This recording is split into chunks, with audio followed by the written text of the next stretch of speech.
Cash in Time s'adresse à des professionnels qui ont comme clients des professionnels sur lesquels ils vont pouvoir sur lequel ils vont pouvoir céder des factures. Cash in Time en fait va vous permettre est une solution en ligne en fait où vous allez vous inscrire directement avec une simple pièce d'identité, un sirène et un RIB sur le site pour pouvoir ensuite envoyer vos factures à Cash et Cash in Time vous fera l'avance de cette trésorerie. Donc, comme le dit le slide, un accès facile en ligne à tout moment. L'avantage, c'est que Cash in Time va pouvoir vous avancer le montant de la facture sous 24 heures. La tarification est simple, elle est de 3,5% du montant TTC de la facture. Vous n'avez pas d'engagement et pas d'abonnement. C'est-à-dire que lorsque vous inscrivez, l'inscription est gratuite. Vous n'avez pas de, si vous n'utilisez pas le service, vous n'avez pas de facturation spécifique. Vous avez une facturation uniquement si vous utilisez le service. On peut passer à la slide suivante si c'est possible. Merci. Donc effectivement, bien vérifier votre statut, entreprise privée française. Vous facturez, comme je le disais, des clients entreprises ou professionnels et vous dites un compte bancaire. Alors nous avons développé cette formule donc au Crédit Agricole ou au LCL qui est en fait le LCL, comme certainement vous le savez, est cousin du Crédit Agricole puisque nous avons racheté le LCL il y a quelques années. Donc, pour pouvoir vous inscrire en ligne et puis pour pouvoir céder vos factures, bien vérifier la date de validité de vos documents, préférez les photos prises avec votre smartphone ou avec un scan et puis préparer l'IBAN de votre compte bancaire Crédit Agricole ou LCL. Le but, vous vous loguez sur Google Chrome, vous vous connectez sur cashinta.com et puis vous pouvez en quelques minutes vous inscrire. Remplissez bien entendu les informations que l'on vous demande, adresse email, numéro de téléphone. Vous recevez sur votre smartphone, vous confirmez ce lien par un mot de passe et puis vous pouvez ensuite continuer l'inscription. Donc l'inscription se fait par la transmission de justificatif. Vous signez un mandat PEPA, vous signez le Cash in Time et vous validez votre dossier Cash in Time. Et encore une fois, aucune facturation à ce stade. La facturation n'est prélevée que si vous cédez une facture. Vous cédez votre facture à Cash in Time. Cash in Time va vous avancer la trésorerie correspondant au montant de cette facture. Donc, comment on va déterminer si la facture est éligible ou pas? Donc, la vente avec votre client est ferme et puis donc la prestation est réalisée. Le montant de la facture doit être compris entre 1 000 € et 150 000 € TTC. On ne prend pas les en dessous de 1 000 €. Donc, elle est mise depuis moins de 30 jours et il reste moins de 10 jours avant l'échéance. Donc, vous faire l'avance de trésorerie correspondant à cette facture, effectivement, il faut qu'on soit au moins à 10 jours de l'échéance. La présentée peut être manuscrit. Donc, en fait, on vous rappelle ici les impératifs que doivent figurer sur une facture. Donc, le SIRET, la raison sociale de votre entreprise, le SIRET et la raison sociale de votre client, bien sûr, le numéro de la facture et le montant TTC, la date d'émission de la facture, date d'échéance. Cash in Time va en effet vérifier tous ces points également avant de pouvoir vous faire l'avance de trésorerie concernant cette facture. Une fois que votre inscription est faite sur le site, donc avec encore une fois votre CABIS, votre sirène, votre pièce d'identité, puis votre RIB, vous avez votre facture que vous souhaitez céder. Vous avez vérifié auparavant que la facture est conforme d'un point de vue réglementaire. Et puis, c'est-à-dire que tous les mentions qu'on vient d'exposer y apparaissent bien. Vous pouvez concéder votre facture en ligne. Donc, une fois que la conformité des informations est vérifiée. Une fois que vous avez télécharger cette facture à destination de Cash in Time, bien entendu, toujours sur notre site Cash in Time, pardon. La réponse à votre demande sera immédiatement et en cas d'acceptation par Cash in Time, vous recevez les fonds, la trésorerie sous 24 heures. L'avantage en fait du service, toujours dans le cadre bien entendu de préserver votre trésorerie, c'est la rapidité de l'inscription, la rapidité de l'opération en fait, puisque on parle de cession de facture en ligne à partir d'un scan. Vous avez une souplesse puisque encore une fois vous êtes facturé que si vous l'utilisez. Et l'avantage du service, c'est que vous avez aussi un service client sur le 01 57, donc il y a 72 04 44 qui est bien entendu rappelé sur notre site, qui est à disposition en cas de soucis ou techniques ou des questions complémentaires. Et puis maintenant, Cash in Time peut vous répondre, c'est-à-dire si la facture n'est pas conforme, si il y a un refus de cession de la facture, Cash in Time vous en donnera la raison.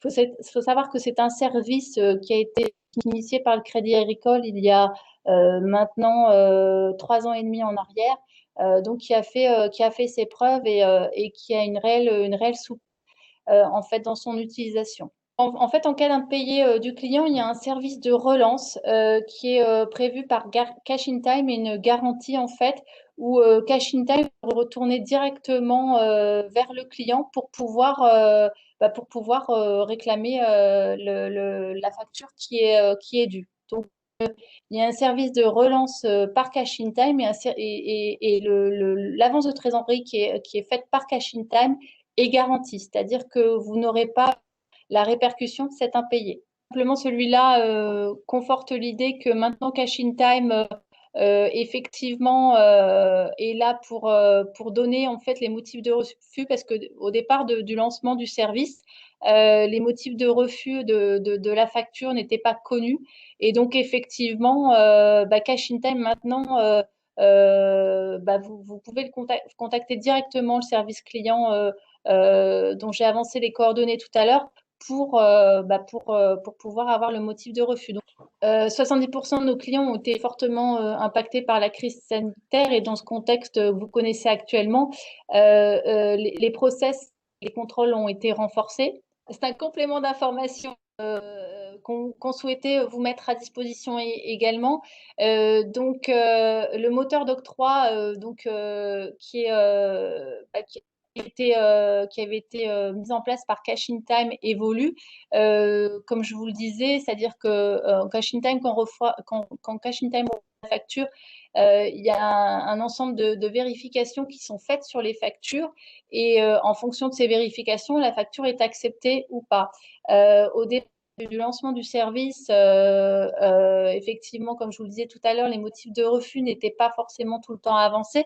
Maintenant, nous avons fait évoluer et nous avons adapté le service pour que vous puissiez, encore une fois, avoir ce motif de refus. Ça nous semblait effectivement important dans cette période de conjoncture économique assez délicate de pouvoir éviter des irritants, que vous n'ayez pas le motif de refus. Donc, en fait, le thème qui détermine l'acceptabilité ou pas de la facture a bien été amélioré pour pouvoir avoir une meilleure acceptation des factures, notamment au-dessus de 1 000 euros. Donc, encore une fois, une expertise humaine également, puisque vous avez nos conseillers sont disponibles également. Hein. On parle d'une plateforme en ligne, mais le Crédit Agricole a vraiment un souhait à la fois d'allier le digital et l'humain. Vous avez des experts en ligne qui peuvent vous aider et qui peuvent notamment répondre à toutes vos questions concernant le service. Si malheureusement la facture est refusée pour une raison X ou Y, vous êtes notifié du refus. Et puis, comme je vous le disais, notre équipe regarde la facture avec vous et vous donne une réponse pour pouvoir savoir comment on peut faire passer cette facture, quelles sont les possibilités, est-ce qu'il y a des mentions qu'il manque, corriger, qu'il faut faire corriger pour que la facture puisse passer. Donc, comme je vous disais, une solution 100% digitale, si de l'humain, puisque vous avez des conseillers à votre disposition, avec un taux d'acceptation des factures supérieur à 60%. On vous rappelle la solution des clients qui payent vos factures en moins de 24 heures. Je pense que c'est un dépliant, si on a possibilité, qui peut être envoyé à tout le monde, qui en fait une bonne, je dirais, un bon récap de l'ensemble des avantages du service. On vous rappelle ici sur 2 pages en fait la simplicité, la souplesse et l'aspect digitalisation et humain du service. Alors je vois quid des pénalités légales vis-à-vis du pro. En fait c'est notre service Cash in Time qui s'occupe de cette partie-là concernant les pénalités légales en cas de retard. Donc, l'affacturage est effectivement le terme générique de ce type de service. Concernant les pénalités, alors vous pouvez utiliser mon mail en direct puisque on a un délégué régional qui a Cash in Time également et concernant les pénalités, il pourra nous apporter aussi quelques précisions que je vous apporterai par la suite. Pour les professionnels qui travaillent en B2C, on a et fort heureusement d'autres outils au niveau des banques pour pouvoir effectivement là aussi préserver votre trésorerie. Alors, Cash in Time peut vous être effectivement proposé si vous êtes professionnel, qui traitez avec des professionnels, bien entendu. En général, c'est une solution qu'on propose dès l'ouverture du compte, puisque effectivement, comme je vous l'ai dit, la trésorerie, c'est la guerre et l'intérêt de vous proposer cette solution simple et rapide c'est de pouvoir anticiper les difficultés de trésorerie et mieux on les anticipe, plus tôt on les anticipe, mieux on fait face à ces tensions de trésorerie. Quand vous ouvrez votre compte, effectivement, on vous invite à aller vous inscrire directement sur Cash in Time, puisqu'en fait, vous avez la possibilité effectivement de gagner déjà ces 24 heures d'inscription, puisque vous vous inscrivez, Cash in Time vous confirme votre inscription sous 24 heures et ensuite vous cédez vos factures. Alors, comment se passe le remboursement de l'avance de trésorerie? Donc, une fois que vous avez effectivement eu cette avance de trésorerie de la part de Cash in Time se récupère directement auprès de votre client. L'offre Cash in Time est uniquement pour les professionnels qui travaillent en B2B, donc avec d'autres professionnels. Comme je le disais tout à l'heure, l'exemple, le livreur qui travaille avec des entreprises comme Darty ou Boulanger. Alors, si on n'a plus d'autres questions sur Cash in Time, on peut effectivement évoquer les solutions en B2C. Pas de tarification à l'inscription. Pas de tarification si vous n'utilisez pas le service, donc pas d'engagement, pas d'abonnement mensuel. Simplement une tarification de 3,5% du montant TTC de la facture quand vous cédez votre facture. Oui, Cash in Time est un service qui est proposé, c'est la solution proposée par le Crédit Agricole, effectivement. Et c'est effectivement ce qu'on appelle d'ordre plus général le principe de la facturage, où vous cédez votre facture et où l'établissement bancaire vous avance la trésorerie correspondante à cette facture. On peut effectivement échanger sur la partie B2C désormais. Si sur Cash in Time, on a fait le tour. Une dernière question. Avec ce service, le client a-t-il les mêmes conditions, délai de paiement que les conditions ou des conditions spécifiques? Non, mêmes conditions et même délai de paiement. Pas de choses particulières à ce niveau-là. Sur la partie B2C, donc pour les clients qui travaillent les professionnels, pardon, qui travaillent avec des particuliers, donc vos clients sont des particuliers, comment on fonctionne? En phase de démarrage, de lancement, déjà, ce qu'on conseille de faire, c'est de bien calibrer votre besoin de trésorerie dès le départ. C'est-à-dire que dans votre plan de financement, effectivement, vous aurez peut-être des dépenses de matériel, de logiciel, des dépenses informatiques, d'autres dépenses courantes. On vous demande de bien anticiper et de bien prévoir et de bien évaluer, notamment avec votre comptable, bah, une trésorerie de départ, puisque malheureusement, dans les plans de financement, elle est souvent oubliée. De moins en moins parce que les années font que effectivement à la fois côté comptable, banquier et puis CCI, enfin en fait l'ensemble des professionnels qui gravitent autour de vous vous alertent sur cette partie-là. La partie trésorerie, la trésorerie doit être bien calibrée dès le départ pour éviter des tensions au démarrage de trésorerie. Il faut savoir que cette trésorerie, donc, bah, puisqu'on ne peut pas passer par des solutions type cash in time, on l'intègre en fait dans votre plan de départ.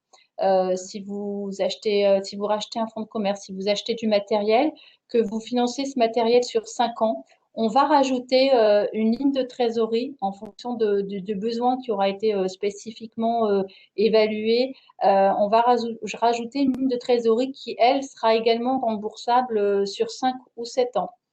Donc, ce sera simplement un moyen terme, en fait, donc un prêt moyen terme qui sera amorti sur 5 ou 7 ans.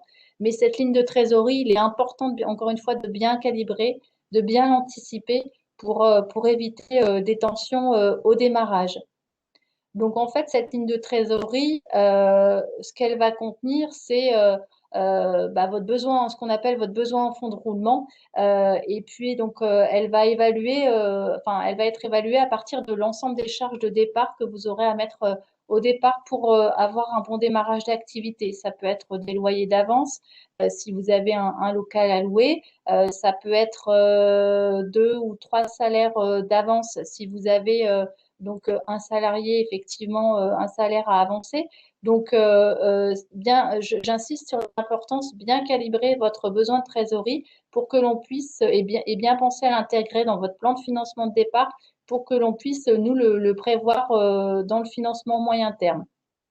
Ensuite, toujours pour faire face à ces tensions de trésorerie, si vous avez une saisonnalité dans votre activité, et là, je pense notamment aux professionnels du tourisme, si vous avez une saisonnalité dans l'activité, il est possible aussi de prévoir dans le courant de l'année ce qu'on appelle des courts termes de trésorerie, qui sont donc, comme leur nom l'indique, sur une courte durée et sur une durée inférieure à 12 mois et qui, bah, lorsque, par exemple, pour les professionnels de la montagne, tant que la station n'est pas ouverte, on va mettre en place ces courts termes de trésorerie bah, pour faire la soudure, je dirais, jusqu'à l'ouverture des stations.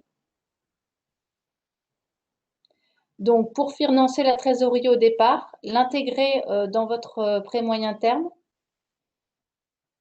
Et donc, ce sera un prêt moyen terme pour financer votre besoin en fonds de roulement. Si vous avez une saisonnalité d'activité, bien prévoir également, ben, anticiper cette saisonnalité, euh, demander un entretien personnalisé avec votre conseiller pour pouvoir bah, évaluer au mieux cette saisonnalité et mettre en place bah, le court terme de trésorerie qui vous permettra de faire la soudure jusqu'au démarrage de la saison. Pour information, le BFR est pas du tout refusé, enfin en tout cas en emprunt. Alors notamment au LCL, le LCL, j'ai pas le détail de leur intervention en termes de BFR, mais en tout cas, nous intégrons le besoin en fonds de roulement dans les plans de financement de départ parce qu'effectivement, si vous n'avez pas la trésorerie au départ pour pouvoir faire face à vos premières dépenses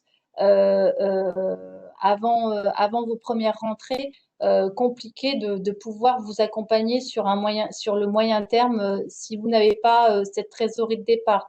Alors après, ce qui est demandé quand même, c'est qu'il y a un apport aussi, il faut le savoir bien évidemment dans votre plan de financement, c'est-à-dire qu'il faut prévoir notamment un apport personnel. C'est pas tout l'établissement bancaire qui va financer le plan de financer le plan de financement. Il peut y avoir de l'apport personnel et là, vous pouvez vous rapprocher aussi des plateformes d'initiatives locales comme Gaïa qui pourront vous faire des prêts personnels pour que nous, on intégrera en apport personnel, donc les prêts, ce qu'on appelle les prêts d'honneur.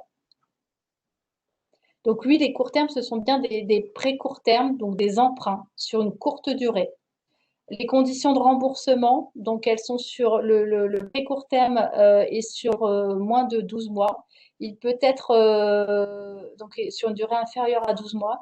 Il peut être amorti, c'est-à-dire que vous faites un prêt court terme de 10 000 euros sur 6 mois et vous l'amortissez, c'est-à-dire vous remboursez le capital et les intérêts chaque mois ou on établit ce qu'on appelle un différé partiel.